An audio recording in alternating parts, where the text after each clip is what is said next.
Shalom semuanya saudara, senang kembali kami bisa melayani saudara dalam memulai hari. Selalu saya bilang langkah pertama kita di hari pagi hari adalah langkah yang harus mencari Tuhan. Saya gak pernah lupa itu yang diajar oleh mama saya, cari Tuhan, cari Tuhan. Bahkan berkali-kali dalam pelayanan saya ada sebuah rema yang Tuhan taruh di hati saya.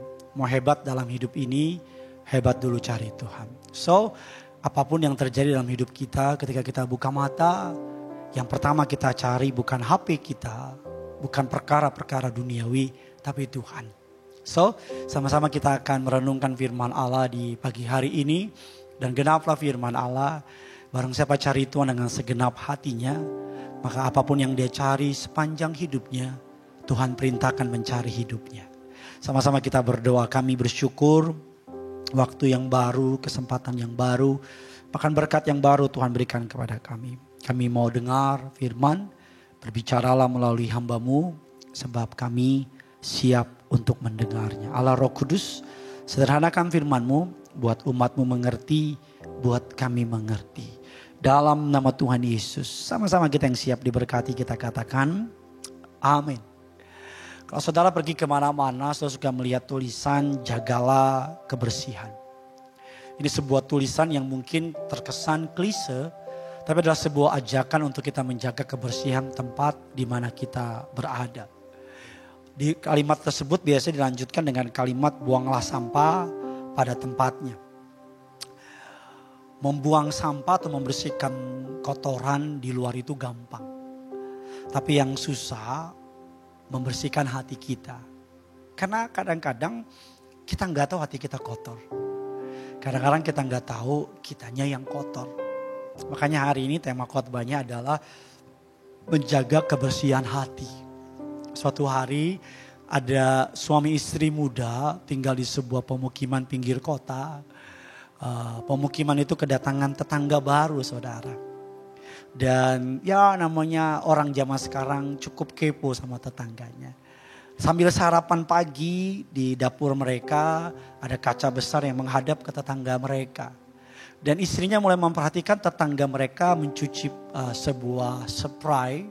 Dan istrinya bilang sama suaminya yang lagi makan, "Pak, lihat tuh, kasihan ya, kotor cuciannya, gak bersih." Kasihan tuh suaminya, pasti gatal-gatal nih. Suaminya sambil makan bilang, oh. Hari kedua tetangga juga kembali mencuci, menjemur beberapa pakaian. Lagi-lagi istrinya mengkomentari, "Pak, lihat tuh, gak bersih, Pak. Aduh, gimana sih itu istrinya, gak bisa nyuci. Sini deh mama yang nyuciin." Setiap hari selama beberapa hari istrinya mengkomentari cucian tetangga. Dan tibalah di weekend, dan ketika tetangga lagi nyuci, kali ini istrinya bilang gini, itu dia. Udah bersih Pak cuciannya sekarang. Gitu dong. Papa ngomong sama dia ya. Kok jadi bersih sih tiba-tiba?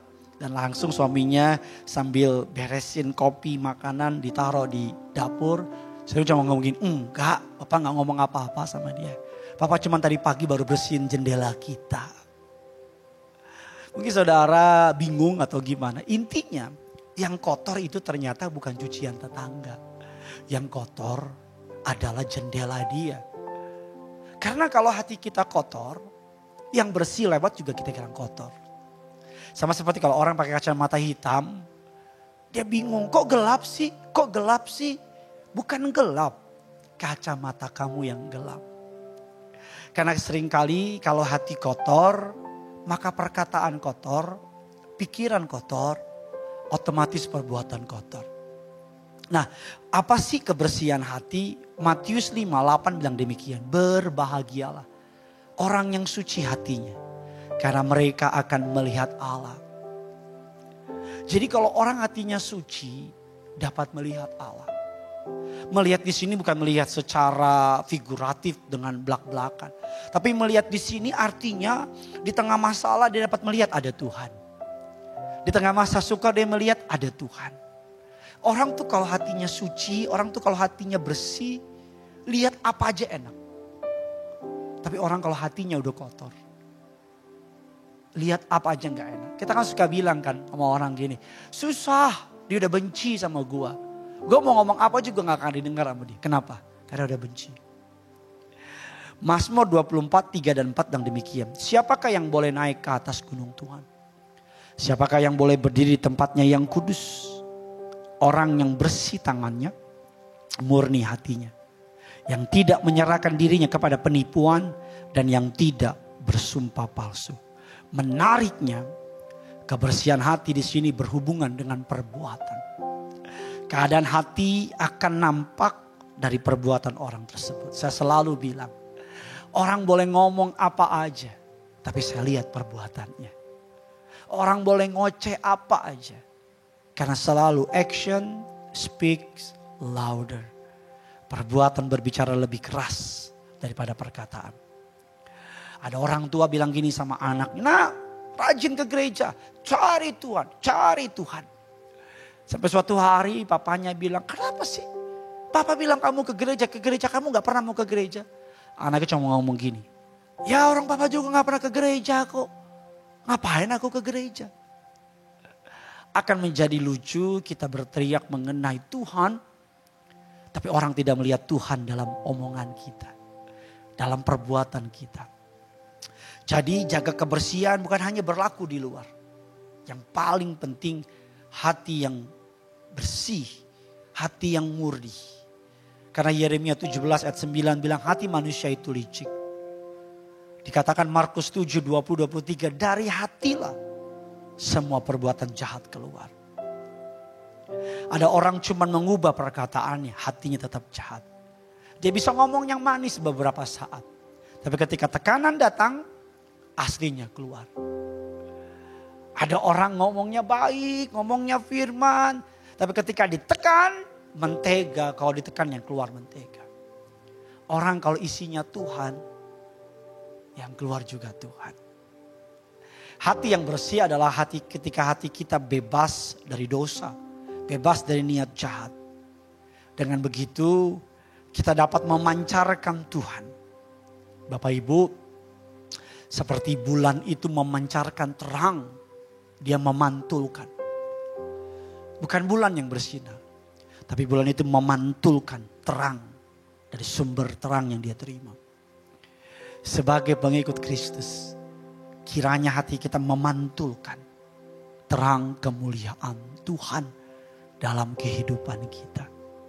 Karena yang saya pelajari ibarat cermin, hati yang bersih akan memantulkan citra hidup yang bersih, kehidupan yang bersih.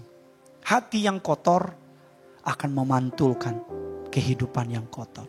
Sederhananya begini, kalau hatimu benar, maka perkataanmu benar, perbuatanmu benar, hidupmu juga benar.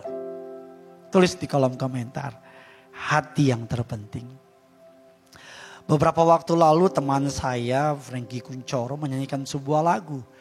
Lagu baru dan saya diberkati sama lagunya. Lagunya seperti ini.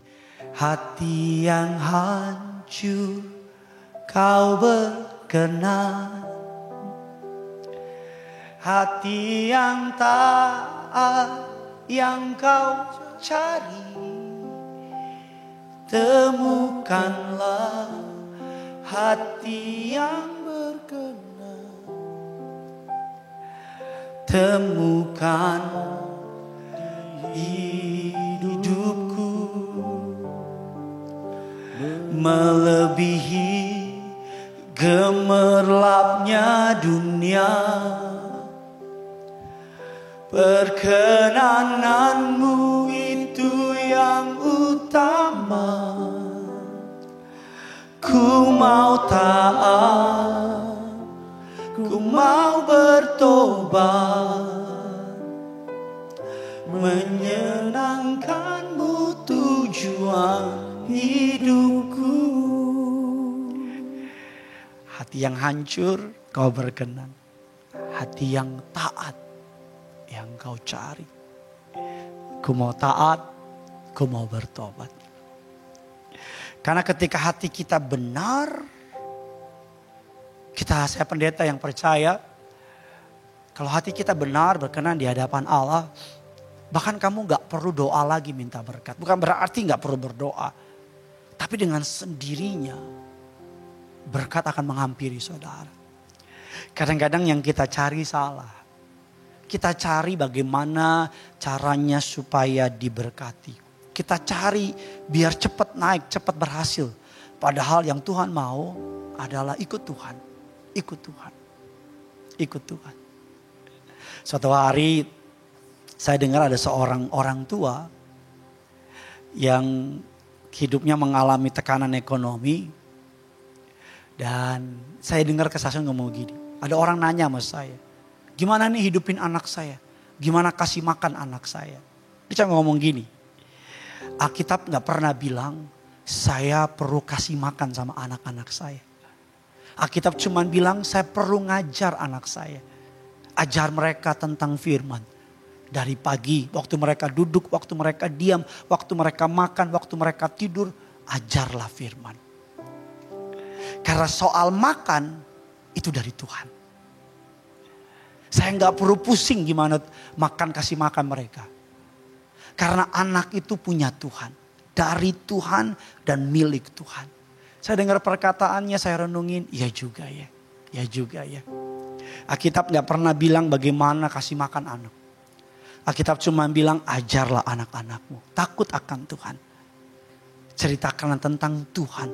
Ketika mereka duduk, ketika mereka makan, ketika mereka berbaring, ketika mereka tidur. Ceritakan soal Tuhan. Karena soal kasih makan urusan Tuhan. Anak itu kan dari Tuhan. Ada orang sehat tapi kalau Tuhan belum kasih. Begitu juga dalam hidup kita. Kalau hidup kita benar, berkenan di hadapan Tuhan, pasti Tuhan akan memberkati hidup kita. Terus di kolom komentar katakan kalau Tuhan, kalau hati saya benar, saya pasti diberkati Tuhan. Mari kita bersatu dalam doa, hati kami limpah dengan ucapan syukur. Karena Tuhan kami hidup, Tuhan kami dahsyat, Tuhan kami tidak pernah terlambat menolong kami. Berbicaralah atas kami sepanjang hari ini. Pakailah kami Tuhan untuk kemuliaan bagi nama-Mu Tuhan. Sepanjang hari ini ada berkat bagi umat-Mu. Ada kemurahan dari umat-Mu. Dalam nama Tuhan Yesus. Sama-sama kita bawa persembahan kita, penyembahan kita, ucapan syukur kita kepada Tuhan. Inilah yang kupunya Tuhan. Inilah yang kupunya, hati sebagai hamba yang mau taat dan setia padamu Bapa. Kemanapun ku bawa, hati yang menyembah dalam roh dan kebenaran sampai selamanya. Inilah yang ku punya, hati sebagai hamba yang mau taat dan setia padamu Bapa. Kemanapun ku bawa, hati yang menyembah dalam roh dan kebenaran sampai selamanya. Tetap semangat, tetap beriman. Yang punya surga, crazy in love with you.